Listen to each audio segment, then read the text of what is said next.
If there's a wolf in the daycare center, the problem isn't the daycare center. If you have a wolf in a nursery, if you have a wolf in a kindergarten or a preschool, the problem isn't the nursery or the preschool or the kindergarten. The problem is the wolf. And you have to take care of that wolf. Otherwise, it's going to continue to be a menace to your children or other people's children or to the whole neighborhood. Dismantling the United Nations is a complete misdiagnosis of what the problem is. If you're someone who says that, well, the United Nations isn't working properly, therefore we should dismantle it, then you must be someone who, anytime you get a virus on your phone or virus on your computer, you just immediately throw it away and buy a new one, rather than fixing the problem. You have to fix the problem, and the problem isn't, for example, the United Nations. The problem isn't the UN Charter. The problem isn't international law. The problem isn't all of the obligations and treaties and conventions that have been put into effect by the United Nations. The problem is that the United States dominates that organization to ensure that none of these things can be enforced. The United States dominates the United Nations to make sure that that organization can only ever be used as an instrument for the internationalization of American policy. So you have to identify what the problem is and remove the problem, because the organization itself is good. The organization itself is powerful. The organization itself is important, and you know it's important because America wants to control it.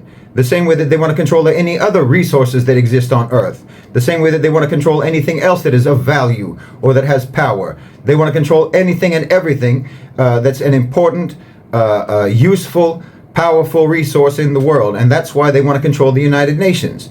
They want to control the United Nations so that they can have the power of impunity from that organization, so that they can use what is supposed to be the mechanism for accountability. They can use it. If they dominate it, if they control it, then they can protect themselves from accountability. Now, if you dismantle the United Nations, if you disband the United Nations, if you dissolve the United Nations, you haven't solved that problem at all. You've only acquiesced to America's desire for complete unaccountability and impunity.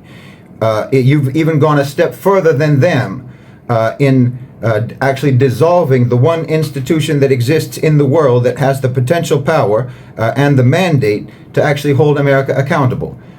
You couldn't do a larger favor, a bigger favor to the United States than by just dismantling the United Nations. It makes no sense whatsoever, unless, of course, you believe in American hegemony and you want it to exist forever. Brother Aryan, you've heard Brother Shaheed talk about that America needs the United Nations and that the United Nations is important. But isn't America the number one contributor, financial contributor to the organization? Can you take us through that? Well, it currently funds, I think, about 22% of the UN body, but you can consider that to be a significant portion of the UN budget. But this entire argument that expelling the US would somehow collapse the UN overlooks quite a lot of important considerations. The first consideration would be that other member states could simply increase their contributions, creating a more balanced and equitable funding model for the UN. And without the US influence, the UN might operate more ethically and effectively, especially in consideration with the funds they have. Without the US influence, again, especially the global south, could now come up and fill this gap, the financial gap, and then reduce the corruption linked to US funding. Long-term stability and credibility would therefore would be a benefit as well. Can I just say something about that with regards to the funding? You know, in the United States, there's always a lot of talk, and there should be talk. However, it never elevates to anything beyond talk. They talk about getting all of the money out of politics. You talk about getting all of the lobbying money out of politics, the super PACs, the PACs, the political action committees, and so on, getting corporate money out of politics, because everyone knows that that's a corrupting factor in American politics and politics everywhere. So apply this logic. Understand that this logic applies when you're talking about the United Nations and America's funding of the United Nations. It's exactly the same logic, because American money has been the most corrupting influence at the United Nations. It has been the most corrupting influence. And it's the thing that has given them the most influence. It's exactly what has given them the ability to dominate the United Nations. So it's not a threat whatsoever to the organization if you're going to remove that money, because that money is nothing but dirty money. It's bribe money. It's hush money. It's extortion money. So if you remove that money, or you say that you're going to remove that money, that's nothing. That's not a threat. That's something that would make anyone optimistic. That's just like saying we're going to get all of the dirty money out of politics. We're going to get all the dirty money out of campaigns, political campaigns. We're going to get all of the dirty lobbying money out of Congress, out of the Senate, out of what have you. That's all that's what that amounts to. We're talking about getting dirty money out of the United Nations that has only ever been used to corrupt and extort the United Nations. I'll bring up another point, which is that the United States has used the United Nations as an instrument for sowing conflict and warfare all across the globe, all around the world.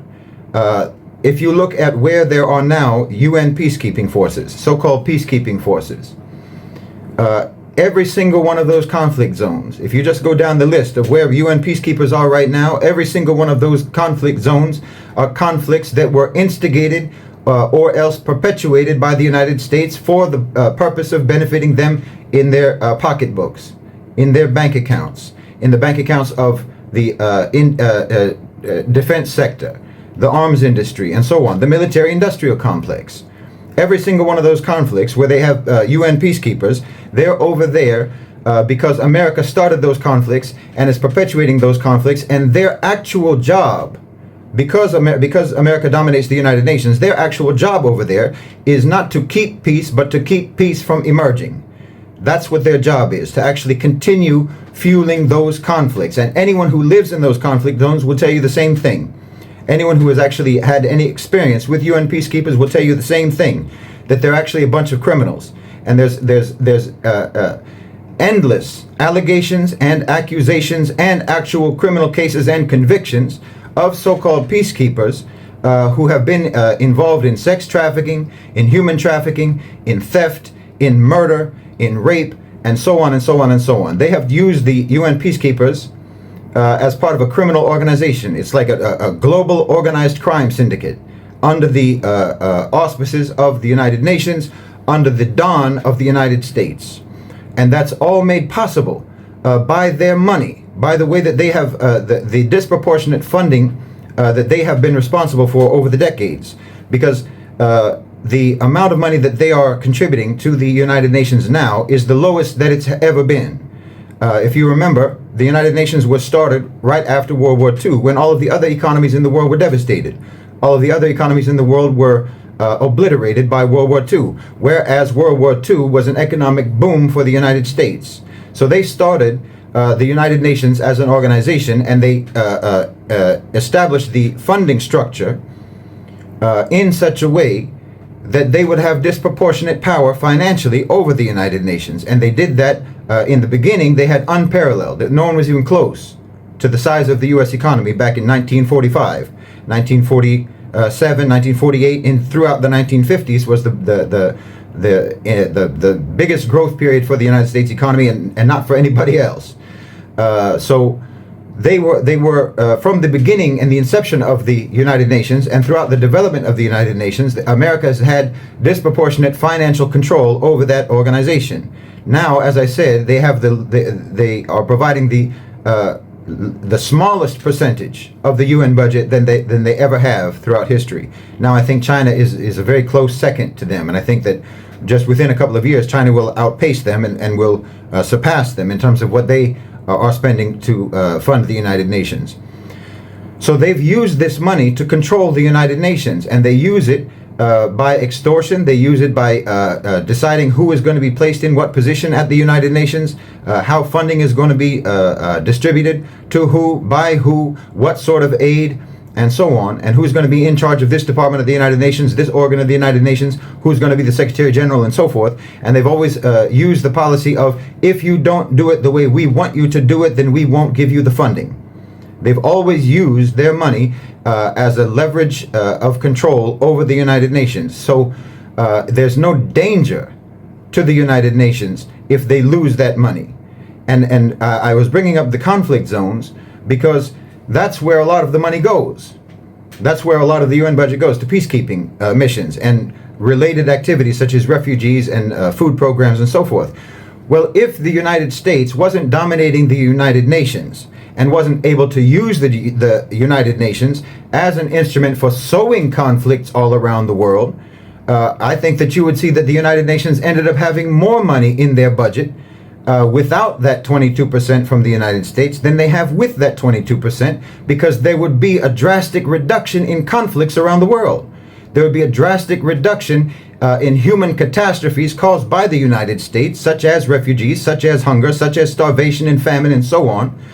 All of that would be drastically reduced because America's capability to inflict those types of conflicts on the world would be drastically reduced. So I think that that no one would miss that 22% that the United States has been using all these years to bribe and blackmail the United Nations. I don't think anyone needs to be afraid of losing that dirty money when getting that money out of the United Nations is part of what will liberate the United Nations from American domination and control. Can you tell us, how does American use of the United Nations impact global perception of justice and morality? I think that we can't underestimate, and I don't think that we can even accurately estimate the extent to which America's domination of the United Nations has had a corrupting influence on all of our perceptions of justice and our perceptions of government, our perception of law, our perception of even the possibility of power being used in a moral way. It has made everyone cynical. It's made everyone pessimistic. It's made everyone hopeless. It's made everyone feel helpless. Because how else are you going to feel when you see a drastic and seemingly endless number of crimes being committed by the United States with no consequences? How else can you feel?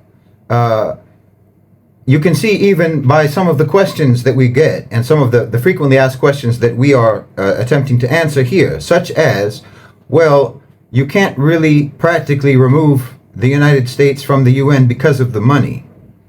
Think about what you're saying. This is a rule. This is a rule of the United Nations. If you violate the principles of the Charter persistently, you should be removed. Because if you don't follow the rules, obviously you should be removed. But everyone is taking it as some kind of an acceptable position that as long as you've got money, the rules don't apply to you. Well, where did you learn that from? If you're powerful enough, the rules don't apply to you. Where did you learn that from? If you're powerful enough, if you're strong enough, then you're above the law. Where'd you learn that from? You learned it from 7 decades of American domination of the United Nations, which has enabled them to commit crimes from the North Pole to the South Pole, from the West Hemisphere to the East Hemisphere, on every corner of the globe. Horrific violations, horrific war crimes, horrific crimes against humanity that they have been able to commit with impunity. And the institution that exists, as I've said, the one institution that exists that's supposed to hold nations accountable when they commit those types of crimes, has looked the other way because America controls it. So this has taught everyone, this has taught all of us a very bad lesson about the even possibility of international institutions operating according to morals and ethics and values and principles. So now we've all become cynical about anything that we read that talks about justice, and anyone who talks about justice. When we talk about, yeah, well, it's in the Charter, there's a huge number of people who will say, yeah, but so what? It's America. It can never happen. This defeatist mentality, this pessimistic, cynical mentality, as if the rules simply do not matter. You've all accepted that might makes right because America has beaten that lesson into your head. So I don't think it's possible for us to even accurately estimate the extent of the psychological damage that America's domination of the United Nations has caused to everyone on this planet, insofar as it has used that position of power, it has abused that position of power in order for it to commit crimes, to commit atrocities, to commit catastrophes and disasters across humanity with impunity, with no accountability whatsoever. And we've all just been normalized to that as if it's supposed to be okay. We've all been normalized, just like the American citizens themselves have had this horrific situation that you have domestically in your country. It's been normalized for you. Something like 43,000 people are murdered in that country just last year by gun violence alone. We're not even talking about other types of violence. 43,000 people, that's an absolutely insane number. And the number of people who are killed on a daily basis, the number of people who are murdered in targeted extrajudicial killings by the security forces in the United States, targeted killings. These are targeted operations by the security forces against so-called minority groups in the United States. And when we talk about so-called minority groups, why do I say so-called? Because you're not a minority in any way whatsoever. You're a part of the global majority that just happens to live in the United States. And only the fact that you consider yourself to be an American citizen above anything else, that's what makes you think of yourself as a minority when you're actually a part of the global majority.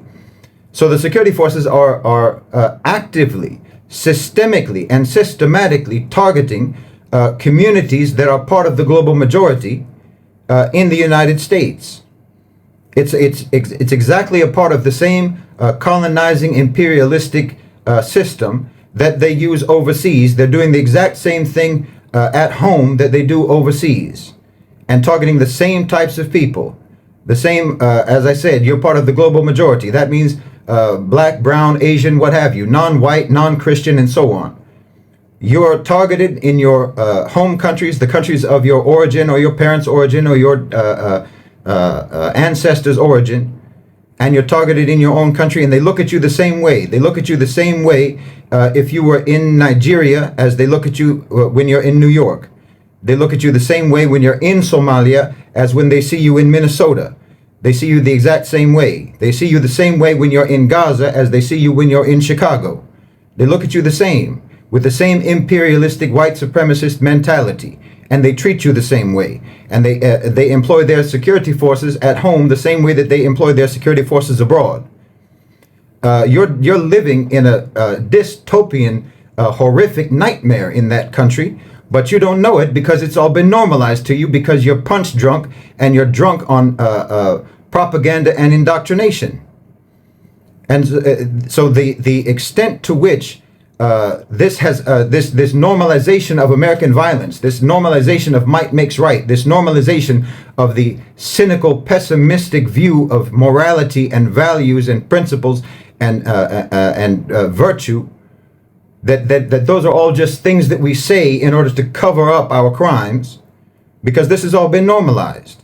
So this is also being normalized around the world, and it was already normalized. That's the only way that society over there can even function in the United States, is if everyone just agrees to believe in this daydream that they're actually living in some kind of a wonderful, free, democratic society when everybody's lived experience is the opposite. They've normalized this to such an extent. The degree to which this is unhealthy, the degree to which this dysfunction has been imposed upon humanity, this cognitive dissonance has been imposed upon humanity, and it's all been done by means of American domination of the United Nations, by means of the United States being able to undermine and sabotage the United Nations and circumvent the charter and never be held accountable for their actions. This has all taught us a very toxic lesson that I think it's going to probably take generations for us to mature beyond, for us to actually believe in the possibility of virtue, the possibility of powerful institutions operating according to principle.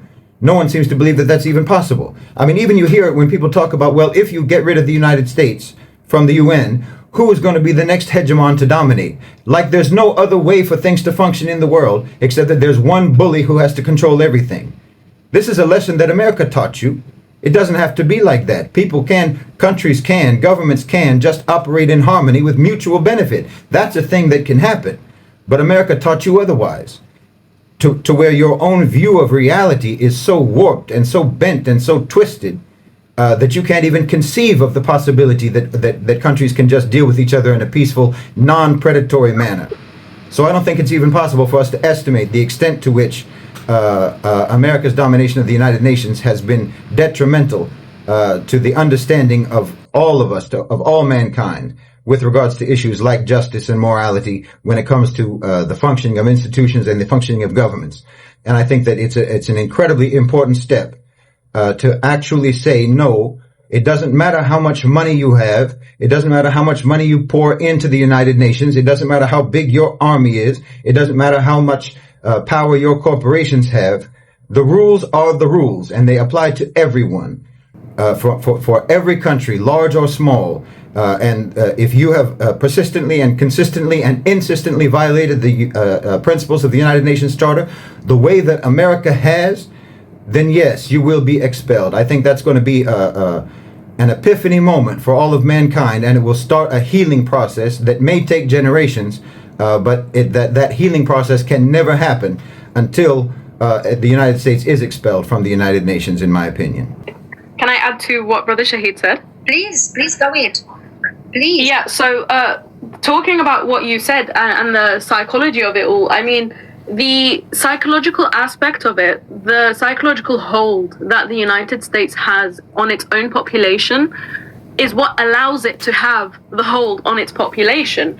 If people were to believe that the US is not invincible, then they would be more willing to stop it from being so invincible, stop it from having this exceptionalism and hegemony.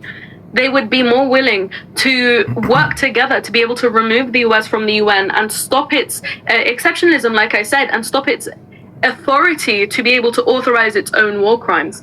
So by making people believe that it's too strong to defeat, people are, even when the US is not too strong to defeat, people are just going to sit there and accept, well, yeah, no, they're not, they're so strong. But that perception is not a real perception. It's what they fed to you. And it's something that we always talk about, how the US quite literally repackages the truth. I mean, the only way the US can manipulate words like freedom and rights is by doing the same with their opposites, with words like oppression and terrorism. So they do this to make their population believe that what the US has been doing for centuries is objectively morally correct. So essentially they twist the truth in their favor, switching the definitions of good and evil, making their actions those for freedom and the actions of any opposition that of a terroristic nature. So when people say, I am free in the United States, I am safe in the United States, especially when it comes from people of color, they are using the words that their government uses, when in actuality the meaning of those words has been switched with the meaning of its antonym. So this is literally done with the intention of misleading their civilians and the civilians of the world into believing that anybody who fights back against the United States and their hegemony is a group of terrorists who oppresses their own people, and we've seen this a multitude of times. Therefore, the definitions of freedom and rights are also changed, meaning that when the US goes on their endeavors to commit war crimes globally and domestically, they are seen as doing it out of the goodness of their hearts, delivering freedom to people worldwide rather than oppressing people worldwide and taking advantage of people worldwide. So this so-called freedom comes in the form of genocides and ethnic cleansings, comes in the form of this war zone that we're seeing in the United States of America that is not labeled as a war zone, it's labeled as the country of freedom, the land of the free. The reality is that the US has been the biggest oppressor of international populations and their own population by stealing resources and killing millions of people and forcing their own corrupted ideas of liberation upon the people in the entire world. And in the Quran, in Surah Al-Baqarah, it says in chapter 2, verse 11, it says, وَإِذَا قِيلَ لَهُمْ لَا تُفْسِدُوا فِي الْأَرْضِ قَالُوا إِنَّمَا نَحْنُ مُصْلِحُونَ أَلَا إِنَّهُمْ هُمُ الْمُفْسِدُونَ وَلَكِنْ لَا يَشْعُرُونَ, which directly translates to do not spread corruption. When they are told do not spread corruption in the world, they reply, we are only peacemakers. Indeed, it is they who are the corruptors, but they fail to perceive it. So it's just like Isaac Herzog, who is the president of so-called Israel and the US's biggest ally, said that the last thing that Israel is seeking in this region since its creation is to go to war. We are seeking peace. We are peace seekers. That is the quotation that he used, which directly reflects what is said in the Quran, which shows you that history always repeats itself. And these people who believe that they can play God always fall. We have seen this time and time again. So with the US exercising this tyranny around the world for decades, since the very inception of the United Nations, and well, actually centuries, their hegemony has no place in this world. But it's never been questioned to the extent that it's questioned today. It's all because of their brainwashing and promotion of uncritical, irrational thinking. And just in the last 10 months, 11 months of genocide in Gaza perpetrated by Israel and the United States, so these two subjugators, the world has turned their backs on them, and we've seen this. So their psychological manipulation is a very big aspect in what gives them power. Because now that the people are breaking free from this psychological torture, the world is essentially turning its back on the United States of America, and essentially that causes them to turn their back against Israel, seeing as it was Israel's fault that the entire expose of Zionism, the expose of the Western hegemony and exceptionalism began. Well, it began just before that. I mean, for the last 3 years, people have been turning their backs to the West, but just over the last 11 months, more damage has been done to the West than ever before. So before you think, well, I'm not going to sign this petition because it's not going to do anything, think about why this thought has crossed your mind, why you want to say this. Because ultimately you are going to find that it's the United States of America and the West as a whole, the G7, that have battered these ideas into your brain. And you should start thinking for yourself. Start exploring ideas you've never explored before, and you will find that you can break free from this psychological chain that you have, this mental cage that you have. You don't have to be stuck in this cage forever, which means that when you want to get out of it, you have to try to get the US out of the UN as well, because that's the only way they're going to be able to lose their grip on everyone's minds, to lose their grip of the entire world. Why is America's position, their stance on Palestine, a violation of the UN Charter? That's the question? That's correct, yes. Well, the occupation is illegal by international law. The occupation of Gaza, the occupation of the West Bank is illegal. Israeli settlements in the West Bank are illegal. The use of white phosphorus, for example, and other weapons by Israel is illegal. The barrier wall is illegal. It's illegal for Israel to occupy Gaza and the West Bank, and it's similarly illegal for them to even try to prevent resistance against that occupation, because the resistance is legal, and it's illegal for an occupying force to try to even prevent the occupied people from resisting them. That's actually in international law. That's in the Geneva Conventions.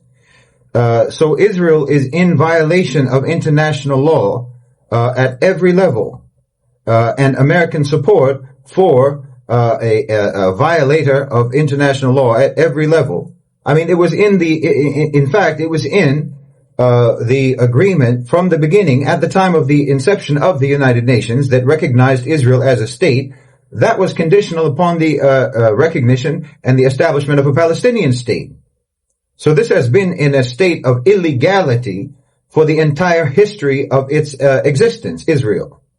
And therefore, any sort of support for that is in and of itself a violation of the United Nations. It's a violation of international law.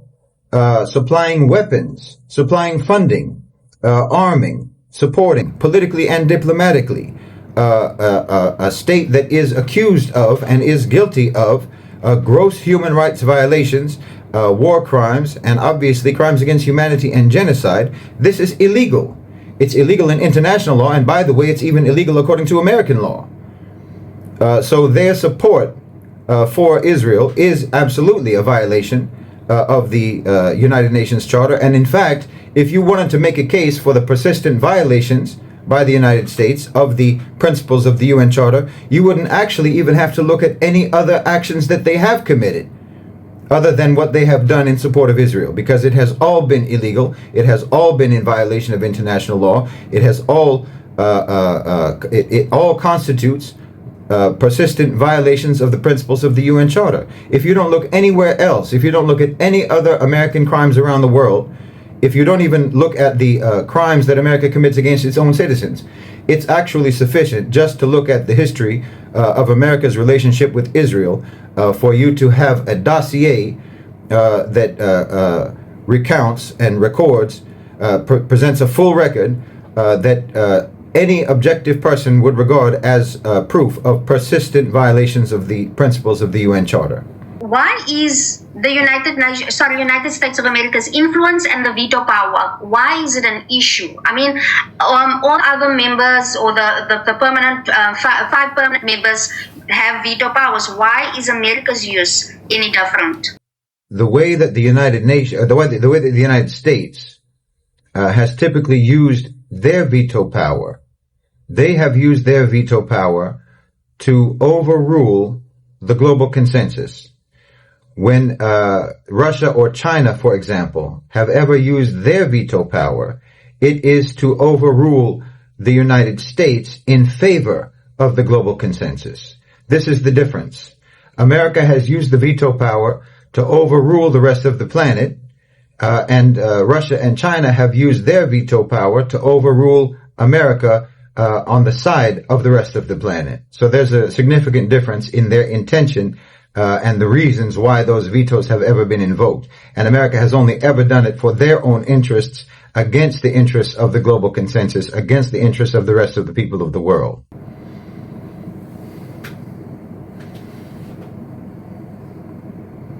With that said, how will the invocation of Article 6 really affect the average Americans?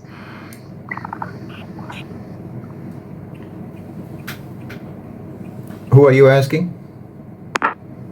You, Brother Shade. Okay. Well, as I've said, I think that the average American citizen is deeply in a stupor about the reality that they're living in, to where they don't understand even what their rights are under international law. And if the United States was expelled from the United Nations, they might have recourse to the United Nations, they might have recourse to international law, and some of these, as I say, dystopian, catastrophic problems that you have in the United States might be dealt with. America might be held responsible and held accountable for their actions that they commit against you, yourselves, the American people. On a more macro level, I'll say that because of the fact that the American economy has been driven for decades, since World War II, since throughout the entire lifespan of the United Nations, the American economy has been driven by the military-industrial complex. And the United Nations and domination and control of the United Nations has been a central part of how that engine has run, because they've been able to use, as I said before, they've been able to use the United Nations as an instrument to enable America to sow conflicts all around the world, which are profitable for their weapons sector, which are profitable for the Pentagon and the military-industrial complex. So if that device is removed from their hand and they're no longer able to sow conflict all around the world for profit reasons, then that will cause problems for the American economy. The American economy will suffer to one degree or another. There will be consequences for the average American citizen related to that, a potential economic contraction. But I would go further and say that the American people will most likely, you will most likely see, because this is the logical process.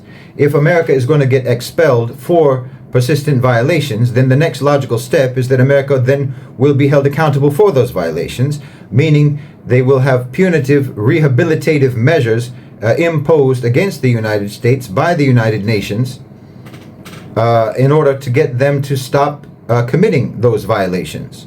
Like, for example, the violations that they commit against the American people themselves. That could, most likely would, take the form of economic sanctions that would be imposed by the United Nations. Now, America operates in a trade deficit every year. It means that they import more than they export. It means they're buying more than they're selling internationally. Roughly $1 trillion a year. They import roughly $1 trillion a year more in goods and services than they export. So that's $1 trillion that would almost instantly be removed from the American economy if they were to have sanctions imposed upon them by their major trading partners and by the other 190-something countries in the world. That would be devastating to the American economy. The dollar would plummet, the stock market would plummet, the economy would contract, inflation would skyrocket. That's a reality. But the good news about that is that it would also be, and it probably is, one of the only, if not the only, practical steps that can be taken to actually free the American people from corporate domination, from corporate control. Because if America were to suffer economic sanctions, they can't survive. Those corporations can't survive.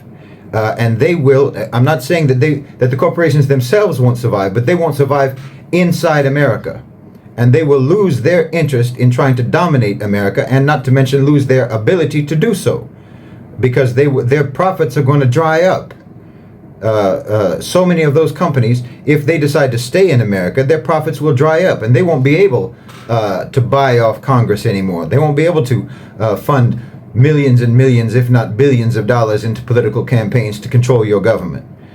This is actually, it may be a somewhat painful, it may be a somewhat difficult sacrifice to make, a struggle to go through, but I think that it's a necessary struggle that the American people would need to go through, and a necessary sacrifice that they'll have to make to actually free themselves from corporate domination. Because if you don't know, corporations are controlling every single aspect of your life from start to finish, from the time you wake up in the morning to the time you go to bed at night. Even they determine what time you get up in the morning and what time you go to bed at night. They even decide how much sleep you get, how much sleep you're allowed to get. They control everything in your life. And getting the United States out of the United Nations and allowing the United Nations to have the freedom to actually impose consequences on the United States would actually, in the long term, be, I think, the most practical mechanism that I can think of that would actually free the American people from that type of corporate domination. So I think ultimately it's a very good thing. But that's just talking about economically and quality of life. But I have very bad news for my American listeners and viewers, which is that the future looks grim either way.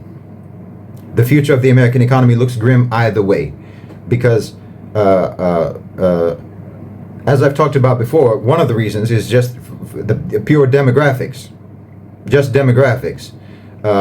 It's like if you have a shop in a neighborhood where there's not that many people, and you don't have that many customers, and you don't have that many people to even as a labor pool to hire from.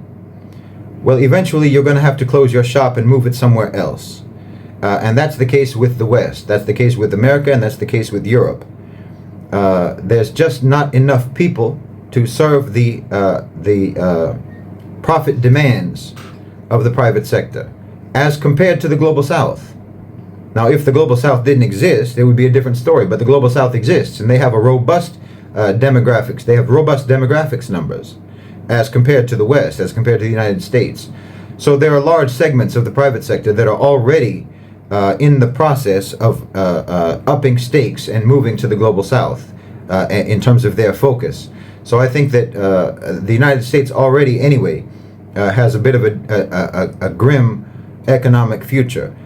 But as I was talking about earlier, the other positive thing about it is that you might finally be able to get some of your rights under international law defended and protected, because as it is now, the way they've set up that system over there, with the brainwashing, particularly with the brainwashing, to where you think that the only person that you can go to complain about your rights being violated is to the one who's violating your rights. That's the way they've set up the system over there, and you are so brainwashed into think that it's normal and it makes sense somehow. But actually, what you're supposed to be able to do when your human rights are being violated is to take that to an international body that is responsible for the enforcement of the protection of human rights and the enforcement of human rights law, international law. That's what you're supposed to be able to do. Now, even if you know about it, even if you know what your rights are under international law, there's nothing you can do about it. Because if you even try to bring your issue to the United Nations, America will shoot it down. So once America gets expelled from the United Nations, then the United Nations will be able to actually address and give redress to the grievances of the American people, if and when they ever learn what their rights are under international law, and understand that, for example, when their communities are being targeted, so-called minority communities, members of the global majority, are being targeted by extrajudicial killings by the security forces, you'll understand that that's not something that you're supposed to now take that one single police officer to court and have him tried by a jury of his peers in Kansas or in Minnesota or in Missouri or in California or what have you. No, he's part of a system that is guilty of what amounts to a form of ethnic cleansing, and he needs to be taken, and the police commissioner needs to be taken, and the police chief needs to be taken, and all of the officers involved, and probably people on the city council and the mayor need to be taken actually to The Hague. They need to be taken to the ICC for crimes against humanity, because this isn't a joke. But you think that this may sound very dramatic and hyperbolic to American ears, but that's because you've been so normalized to your own oppression that you don't recognize it when it's happening to you. So for the average American citizen, I think that there may be some economic hardship, but that's something that's going to be happening to you either way. But on the more positive note of it, I think that ultimately expelling the United States from the United Nations is a step that will help to liberate you from corporate domination, and it is a step that will help to liberate you from the oppression of your own government against you, because they will be held accountable for their actions, whether they're committed overseas or in the United States. Sometimes these things take more time than we'd like, and that's the grown-up truth about it. Because we have to get the money right, we have to get the resources right, we have to get everything right to have less casualties around the world. Because at the end game, it's not, just Benjamin Netanyahu wanting, this little H group. He wants everything. And if we play to his rules, we will lose. And that long game is the long suffering, which is unfortunate. But we have to stay the course. And staying the course as somebody in the diaspora, I can't have a direct influence over BRICS, but I can educate people about BRICS. I don't have a direct influence about international policy, but I can tell people to go sign this petition. And I can tell them the most important thing, especially for Americans, because on average we read in the fourth grade level. We don't like to read books. We don't like to educate ourselves. But I'm seeing that shift happen now because it's more concerning. So my question is, do you believe that it is in the right strategic move to get control over all of the resources that make the weapons, because they're going to run out, get control of the money, which you already agree, and that the other countries aren't moving fast because they have a long game? I think definitely the other countries aren't moving fast because they're playing the long game, and I think that they're also aiming at a more important objective. As you said, we just the average person We see what's happening in Gaza, and we want instant moral gratification. We want to see instant. We want it to stop instantly, and we want to see the perpetrators punished instantly. And this, even as you can say, is part of a colonized mentality of the West, because they're very superficial, and they operate in a very sort of instant gratification, materialistic manner, that they can't think very far ahead. But you know, I compare it to, you know, there's an old story you may have heard. The story goes that there's a river, and there's a man walking past the river, and he sees a baby floating down the river is going to drown, and then he sees another one, and then he sees another one, and another one, and another one. So he goes into the river and starts trying to save the babies. While he's doing that, another man comes along by the river and sees what's happening, and then he starts to walk away. And the man who's in the river starts shouting at him, "Where are you going? We have to save these babies." And he said, "That's what I'm doing. I'm going to where they're coming from. I'm going to where those babies are being put in the river in the first place, so that we can solve the actual core problem." And that's what the Arab states are doing, because they have identified, just as we have with our petition, because some people might say, well, what does this petition have to do with Gaza? Because we have identified that the genocide is a genocide by veto. The genocide is an American genocide. The genocide has been enabled by American control of the United Nations, because there would have already been a ceasefire, and in fact the entire Israeli-Palestinian conflict would have been resolved before I was even born, if America didn't dominate the United Nations. This problem wouldn't even be happening now, and it would have been happening my entire life, and even potentially even my mother's life.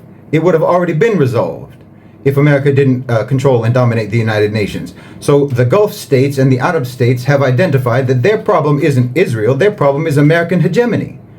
So they're making all of the moves that they need to make to free themselves from American hegemony and to isolate the United States as much as possible from their region and from the rest of the planet. And I think we should all thank them for that. Absolutely. I do want to add to that, like exactly what you're saying. Go to the problem. Go to the root of the problem instead of dealing with things that you're seeing right in front of you. So instead of looking at it from a surface level, because we do get a lot of comments of people saying, but the Arab countries are not mobilizing their armies. Turkey's not mobilizing their army. I mean, on a diplomatic, bureaucratic level, it is completely insane to mobilize your armies, put boots on the ground in Palestine, because that will ultimately lead to World War III. And that is exactly what Israel and the USA are looking for. And when we talk about Israel, we know that they are a geopolitical project created by the West for the West. So if we mobilize our armies as Arab countries, as anyone from the global South, anyone from non-white countries, that will prove to, in their story, that will look, they're the aggressors, they're being aggressive to us, and that gives them this gratification to say, well, no, they hit us, so we're going to hit them back. And that ultimately will lead to another world war. Maybe not even a world war, but perhaps a war between a lot of nations at the same time. So when you look at this problem, if they put their boots on the ground now and it didn't lead to World War III, Israel will still be in Palestine. They will still have this chokehold on Palestine, and the chokehold as a wedge between Africa and Asia. They will still be this wedge between the Muslim Arab countries. So what you need to do is look at the source of the problem, and the source of the problem is the West, and especially the United States of America, because we know that, well, the British gave the land to Palestine, and I put that in major air quotes, but you can't see me.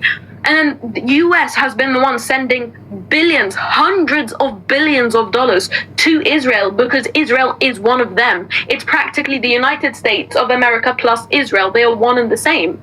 And so when we look at this, we know that the only way to completely stop this is by removing the US from the United Nations and not Israel. Why? Because firstly, if you try to remove Israel from the United Nations, the US can now veto that in the Security Council because it doesn't pertain to them. So the US can just veto that option. Number two, if you remove Israel, the US still has power. They can still manipulate the United Nations if they don't veto this option, which will be miraculous.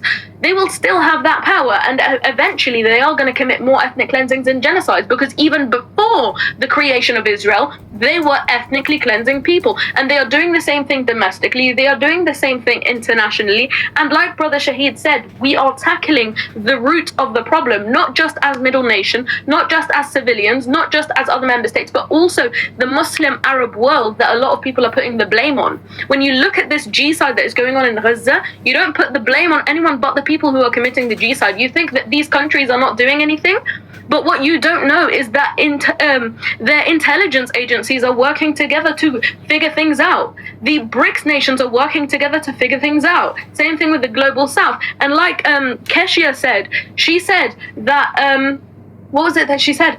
Yeah, things go really slowly. People are expecting things to move really fast. And like what Brother Shahid said, people want this immediate gratification. But you're not going to get that, because that's just not how the world works. It is speeding up a lot more than it usually would. But things like this do take a long time, and you're going to have to accept that to be the truth of the world, even though it might not be as satisfactory as going there and just, declaring war on Israel. If you know what I mean. I think I made sense. I don't know. Well, I mean, the fact of the matter is that if the neighboring countries, or if the Arab countries or the Muslim countries, Turkey or any of them, if they did what these people are calling for, that is the only way that America and Israel can win. That's the only way they can win. If they succumb to this kind of really adolescent pressure for this instant moral gratification, by people who don't understand geopolitics, who don't understand economics, who don't understand power dynamics, who don't understand really politics, and probably only just heard about Palestine on October 7th.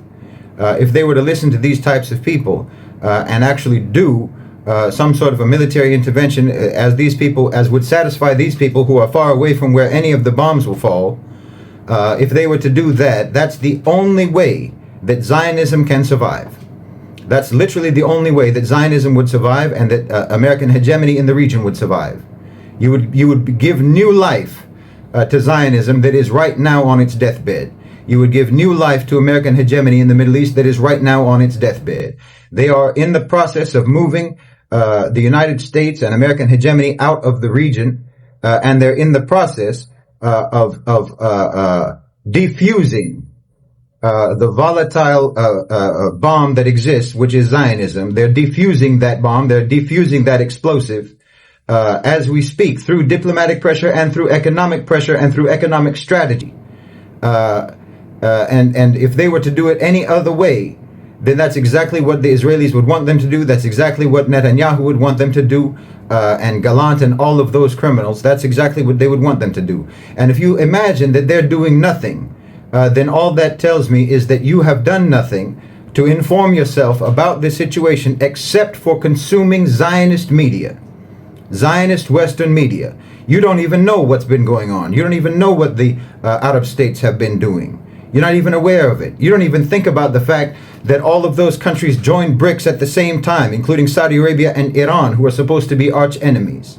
You're not even following events. You probably think that the Houthis are doing what they're doing in defiance of everyone in the region, rather than the fact that they're only able to do what they're doing because of the coordination by the entire region.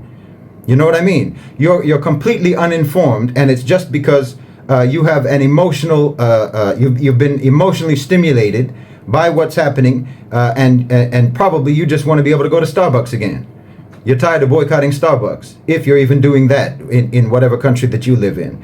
And so you just want immediately someone to send some army, because anyway, that's the only way that Americans understand anything and Westerners understand anything, is that all solutions are always violence, and violence is always and only the only solution. It's the only thing that you can ever do is have a high noon and have the gunslingers pull their guns and have a shootout. That's the only way that you can ever resolve anything. Well, the older civilizations on Earth understand better how to behave and how to solve conflicts. The older civilizations, the ancient civilizations in the world, that includes obviously the Muslim world, which was the longest empire that ever existed on Earth. They know how to solve problems. They know how to deal with their issues. China, one of the most ancient civilizations in the world, well, they understand how to deal with things in a proper, mature manner. No one needs to take advice from the West when you just got here, and the empire that you so-called created, America, is going to be the shortest empire in world history. You don't even know how to run your own society. You've only existed for a couple of 100 years, and look at the state that you're in. You don't have a system that knows how to work. You don't know how to solve problems. You only know how to make problems. But other countries in the world that have principles, that have values, that have belief systems, and that have a history of civilization, true civilization, they know how to solve problems. Just let them do it, even if it's not emotionally satisfying for you, and you're going to have to wait to get your next latte.